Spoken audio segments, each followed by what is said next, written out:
ملت ٹائمز میں خوش آمدید۔ اسرائیل نے حماس کے ساتھ جنگ بندی سمجھوتا کے تحت جن فلسطینی قیدیوں کو رہا کیا ہے ان میں نورہان عواد کا نام بہت زیادہ سرخیوں میں ہے۔ نورہان عواد کو جس وقت گرفتار کیا گیا تھا اس وقت وہ ایک بچی تھی، 10ویں کی طالبہ تھی، لیکن آج جب وہ اسرائیل کی قید سے رہا ہوئی ہے تو 24 سال ان کی ایج ہو چکی ہے، اور ایک مرتبہ پھر اسرائیل اس بات سے خوف زدہ ہے کہ کہیں نورہان عواد ان کے لیے بڑا خطرہ نہ بن جائے۔ نورہان عواد کو سال 2015 میں اسرائیل کی پولیس اور آرمی نے گرفتار کر لیا تھا۔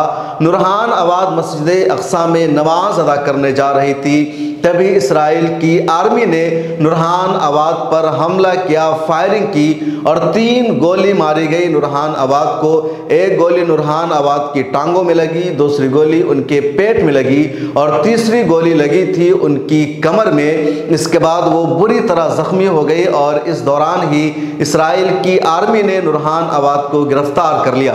اسرائیل نے الزام لگایا کہ نورہان عواد نے اسرائیل کی آرمی پر چاقو سے حملہ کرنے کی کوشش کی تھی، جس کی وجہ سے فوج نے ان پر فائرنگ کی۔ سال 2015 میں جب اسرائیل کی آرمی نے مسجد اقصی میں نماز ادا کرنے کے لیے جاتے ہوئے نورہان عواد پر حملہ کیا تھا، اس وقت ان کی عمر بہت کم تھی اور وہ 10ویں کی طالبہ تھی، میٹرک بھی مکمل نہیں کر سکی تھی۔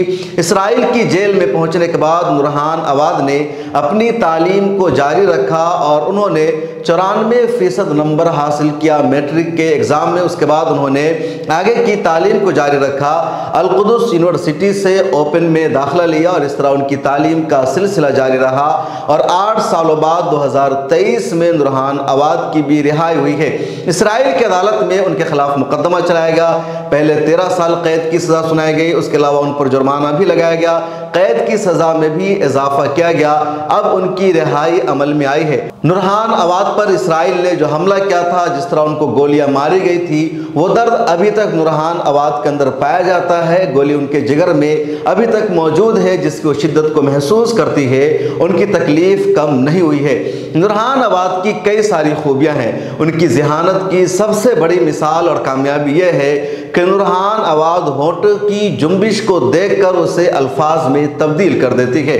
صاف لفظوں میں سمجھیے کہ اگر کوئی اپنے ہونٹوں کو ہلاتا ہے، وہ کچھ بول رہا ہے اور اس کی آواز نورہان عواد کو سنائی نہیں دے گی، تب بھی وہ ہونٹوں کی حرکت کو سمجھ کر الفاظ میں تبدیل کرنے کا ہنر جانتی ہے۔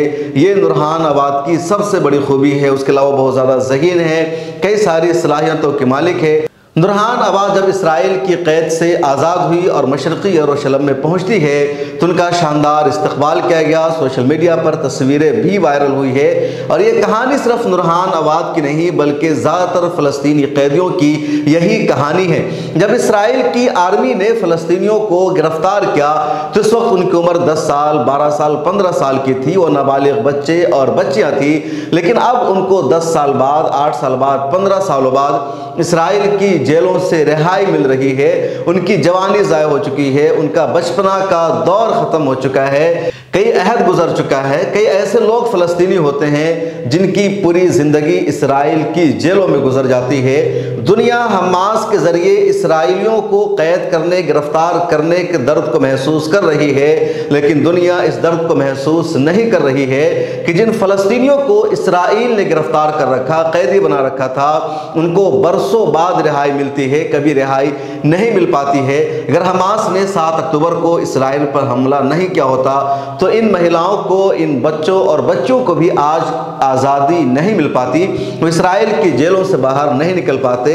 حماس نے اسرائیل پر حملہ کیا اور 200 سے زیادہ اسرائیل کے شہری اور فوجیوں کو گرفتار کیا تو پوری دنیا نے حماس کی مذمت کرنے کی کوشش کی، حماس کو مورد الزام ٹھہرایا گیا، کہا گیا کہ حماس نے ہوسٹیج کیوں بنایا، مہیلاؤں کو گرفتار کیوں کیا، بچوں کو گرفتار کیوں کیا، ان کو قیدی کیوں بنایا گیا۔ لیکن اسرائیل پچھلے 75 سالوں سے لگاتار فلسطینی شہریوں کو، عربوں کو قیدی بنا رہا ہے، ہوسٹیج بنا رہا ہے، گرفتار کر رہا ہے، ان کو جیلوں میں رکھتا ہے اور جیل میں ان فلسطینیوں کو سزائیں دی جاتی ہے، ان کے ساتھ تشدد کیا جاتا ہے، ان کے ساتھ انسانی اقدار کے خلاف اخلاق اور برتاؤ کا مظاہرہ کیا جاتا ہے، جس کی خبریں بار بار پوری دنیا کے سامنے آتی ہے۔ تو یہ دنیا کا ڈبل اسٹینڈرڈ ہے کہ جب فلسطینیوں پر ظلم ہوتا ہے، تشدد ہوتا ہے، ان کو اسرائیل گرفتار کرتا ہے، تب پوری دنیا چپ ہوتی ہے، ان کی رہائی کے لیے، آزادی کے لیے آواز نہیں اٹھائی جاتی ہے۔ اور جب حماس نے